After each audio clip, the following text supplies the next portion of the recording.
এবার topic 11, 11 topic পড়বো। Arrest and attachment before judgment, রায়ের পূর্বে গ্রেপ্তার ও ক্রোক। এখানে প্রতিফলিত আদেশ 38, বিধি 5, 6, 12 এবং 13। যে ধরন, এখানে বলছে কোন ধরনের দেওয়ানি মোকদ্দমায় রায়ের পূর্বে সম্পত্তি, বিবাদী সম্পত্তি ক্রোক করার প্রার্থনা করা যায়, কোন ধরনের, সেটা আমরা পয়েন্ট দিব এবার। আদেশ 38 বিধি 6 এর বিধান মতে বিশেষ করে অর্থ আদায়ের মানে মানি শুট মোকদ্দমায় রায়ের পূর্বে বিবাদী সম্পত্তি ক্রোক করার প্রার্থনা করা যায়, তবে পরিস্থিতি বিবেচনায় সকল ধরনের দেওয়ানি মোকদ্দমায় রায়ের পূর্বে বিবাদীর সম্পত্তি ক্রোক করার প্রার্থনা করার সুযোগ রয়েছে। বাদী তার মামলার ভবিষ্যৎ ডিগ্রি কার্যকর নিশ্চিত করার জন্য পত্র কার্যবিধির 38 বিধি 5 এ উল্লেখিত শর্তাধীনে রায়ের পূর্বে বিবাদী সম্পত্তি ক্রোক করা প্রার্থনা করতে পারবেন। তাহলে এখানে 38-এর 5 বিধি মতে প্রার্থনা করবে এবং আদালত 6 বিধি মতে সেটা কার্যকর করবেন।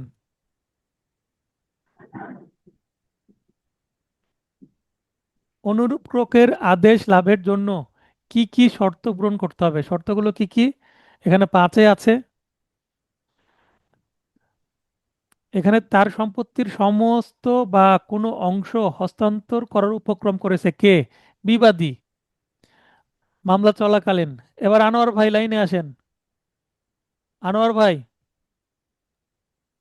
আসসালামু আলাইকুম স্যার। ওয়ালাইকুম আসসালাম। বাদী মামলা করেছে বিবাদীর বিরুদ্ধে।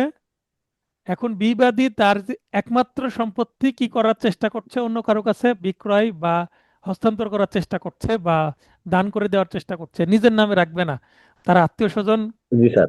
কারো নামে দিয়ে দেওয়ার চেষ্টা করছে। সেক্ষেত্রে কি করতে হবে? তার সম্পত্তির জি স্যার। সমগ্র বা কোনো অংশ আদালতের এখতিয়ারের স্থানীয় সীমা হতে অপসারণ করার উপক্রম করেছে, তবে আদালত বিবাদীকে নির্দেশ দিতে পারেন কিসের জন্য? আদালত কর্তৃক নির্ধারিত সময়ের মধ্যে নির্দিষ্ট পরিমাণ টাকা জামানত হিসেবে দাখিল করার জন্য। মনে করেন 10 লক্ষ টাকার মামলা, তাহলে বলবে যে আপনি এই সম্পত্তি হস্তান্তর করতে পারবেন, শর্ত এক হচ্ছে 10 লক্ষ টাকা আদালতে জমা দেন। কেন? আপনার বিরুদ্ধে যদি ডিক্রি হয় তাহলে ওই ডিক্রি জারি করার জন্য এই 10 লক্ষ টাকার দরকার হতে পারে, তার আগে আপনি সম্পত্তি হস্তান্তর করতে পারবেন না। বুঝতে পারলেন?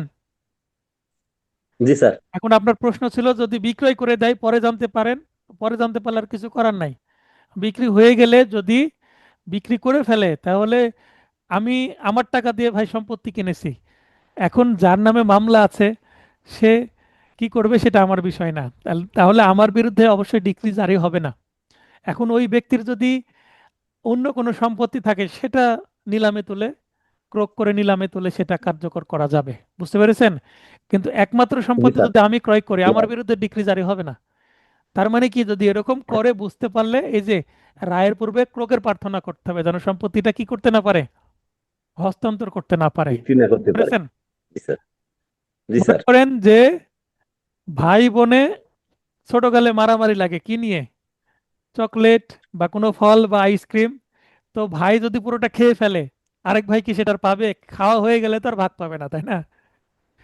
এখন জি স্যার। খাওয়ার খাওয়ার আগে যে মাকে বলতে হবে যে আমাকে একটু দিতে বলো, তাই না? তাহলে খাওয়ার জি আগে স্যার। তাহলে মা যে বলবে যে একটু ভাইকে দাও, বুঝিয়ে বলবে বা শাসন করবে। এখন ভাই যদি পুরোটা জি খেয়ে স্যার। ফেলে তার পেট থেকে কি আর বের করে আনা যাবে? না ব্যাপারটা স্যার। এরকম, মানে জটিলতা বাড়বে মোট কথা।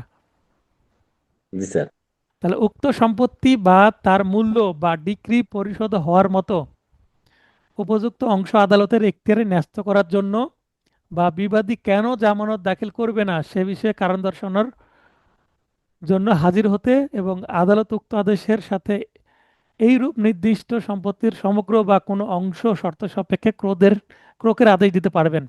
তার মানে মামলা চলাকালীন সম্পত্তি বিক্রয় করতে গেলে এরকম পরিস্থিতি হলে এই ধরনের শর্ত সাপেক্ষে কি করতে পারবে? ক্রোকের আদেশ দিতে পারবে। রায়ের পূর্বে ক্রোক, রায় চলার আগেই। এখন রায়ের পর্যন্ত অপেক্ষা করলে তো সম্পত্তি খেয়ে ফেলবে, তাই না? জি স্যার। তাহলে আপনি যে প্রশ্নটা করছিলেন কেন পরে উত্তর দিতে চাইলাম, বুঝতে পারলেন? জি স্যার। যে এটার সাথে রিলেটেড, তাই। আদেশ 38 জি বিধি স্যার। 6 এর বিধান মতে এই পয়েন্টটা আমরা একটু আগে পড়লাম। কোন ধরনের সম্পত্তি রায়ের পূর্বে ক্রোক যোগ্য নয়, মানে রায়ের পরে ক্রোক করা যাবে ডিক্রি পাওয়ার পরে, কিন্তু রায়ের আগে ক্রোক করা যাবে না মামলা চলাকালীন। কোনগুলো সম্পত্তি সেটা বোঝানো হচ্ছে। এটা আদেশ 38-এর বিধি 12-তে আছে। কৃষকের দখলে থাকা কোনো কৃষিজ দ্রব্য ক্রোকের জন্য বাদী আবেদন করতে পারবে না, কারণ তাহলে কৃষক কি ক্ষতিগ্রস্ত হবে। এমনকি অনুরূপ কৃষিজ দ্রব্য ক্রোক বিষয় শুনানির উদ্দেশ্যে বিবাদীকে আদালতে হাজির হবার জন্য আদেশ প্রদান করার ক্ষমতা অত্র কার্যবিধি আদালতকে প্রদান করে না। তার মানে তাকে কি করা যাবে না, সমনও দেওয়া যাবে না, শোকজও করা যাবে না। অতএব এটি স্পষ্ট যে কৃষকের দখলে থাকা কোনো কৃষিজ দ্রব্য রায়ের পূর্বে ক্রোক করা যাবে না, তবে রায়ের পরে ক্রোক করা যাবে যদি ডিক্রি ওই কৃষকের বিরুদ্ধে হয়। বুঝতে পারলেন? জি জি স্যার। কোন আদালতের স্থাবর সম্পত্তি ক্রোকের আদেশ দানের ক্ষমতা নেই? তাহলে এমন একটা আদালতের ক্ষমতাই নাই রায়ের পূর্বে ক্রোক করার। কোন আদালতের নাই? 38-এর 13-তে আছে। স্বল্প এখতিয়ার সম্পন্ন আদালত, যেটাকে ইংরেজিতে বলে স্মল কজ কোর্ট, এর স্থাবর সম্পত্তি ক্রোকের আদেশ দানের ক্ষমতা নাই, কিন্তু অস্থাবর সম্পত্তি ক্রোকের আদেশ দানের ক্ষমতা আছে। ব্যাংকে টাকা আছে, অস্থাবর সম্পত্তি ক্রোক করতে পারবে। একটা কার আছে, ক্রোক করতে পারবে। বাড়িতে গহনা আছে সোনার, ক্রোক করতে পারবে, কারণ এগুলো অস্থায়ী সম্পত্তি, অস্থাবর সম্পত্তি। ঠিক আছে? তার বাড়ির আসবাবপত্র তো কুক করতে পারবে। পারবে, স্মল ক্লজ জি স্যার। কোর্ট করতে পারবে, কিন্তু স্থাবর সম্পত্তি করতে পারবে না।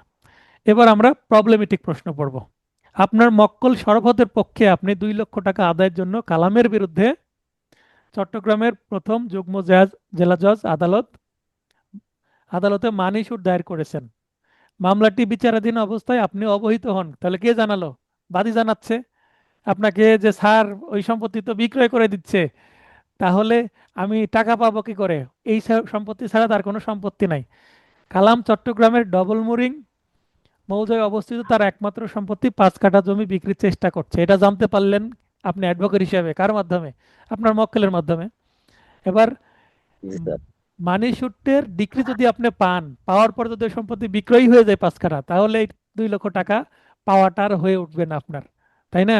ওই যে খাওয়া হয়ে যাবে সম্পত্তি বিক্রয় করে টাকা। তাহলে ভবিষ্যৎ ডিক্রি কার্যকর নিশ্চিত করার জন্য যেন আমি টাকা অবশ্যই পাই এবং দ্রুত সময়ের জন্য পাই, আপনি আইন অনুযায়ী কি পদক্ষেপ গ্রহণ করবেন? মানে ওই যে যেটা বললাম যে ভাইয়ের হাতে সম্পদ, মানে ভাইয়ের হাতে ওই আইসক্রিম থাকা অবস্থাতে চাইতে হবে, খেয়ে ফেললে চেয়ে আর লাভ নাই। জি স্যার। তাহলে ঘটনা, বিচার্য বিষয়, প্রাসঙ্গিক আইন ও সিদ্ধান্ত। তাহলে আমি কি বলছি, প্রাসঙ্গিক আইন সিদ্ধান্ত একসাথে দিয়ে দিয়েছি। আমি সিপিসি এর আদেশ 38 বিধি 5-এর বিধান মোতাবেক আমার মক্কেল বাদী শরাফতের পক্ষে বিবাদী কালামের বিরুদ্ধে চট্টগ্রামের ডবল মুরিং মৌজায় অবস্থিত তার একমাত্র সম্পত্তি 5 কাঠা জমি মানি সুটের রায় প্রদানের পূর্বে ক্রোকের প্রার্থনায়। তাহলে আমি দেখেন সব কথাই কিন্তু প্রশ্ন থেকে নিচ্ছি। কোনটা যুক্ত করলাম? যে রায় ঘোষণার পূর্বে ক্রোকের প্রার্থনায় আবেদন করব, শুধু এতটুকু কথা যুক্ত করলাম না আমি? জি স্যার। তাছাড়া তো আমি মূল কথাটা এই প্রশ্ন থেকে নিয়েছি। এটি আমার মক্কেলের পক্ষে একজন আইনজীবী হিসাবে আমার আইনানুগ পদক্ষেপ হবে, যেন বিবাদী কামাল চট্টগ্রামের ডাবল মোরিং মৌজায় অবস্থিত তার একমাত্র সম্পত্তি 5 কাঠা জমি মানি সুটের রায় ঘোষণার পূর্বে বিক্রি করতে না পারে। কেন আবেদন করব? যেন বিক্রি করতে না পারে। এই যে হলুদ হাইলাইটেড অংশটুকুই আমার বানানো কথা, যেটা আমি একটু আগে এই টপিক থেকে শিখলাম, যে কেউ সম্পত্তি বিক্রয় করতে গেলে রায়ের পূর্বে ক্রোক করা যায়, তাই না? জি স্যার।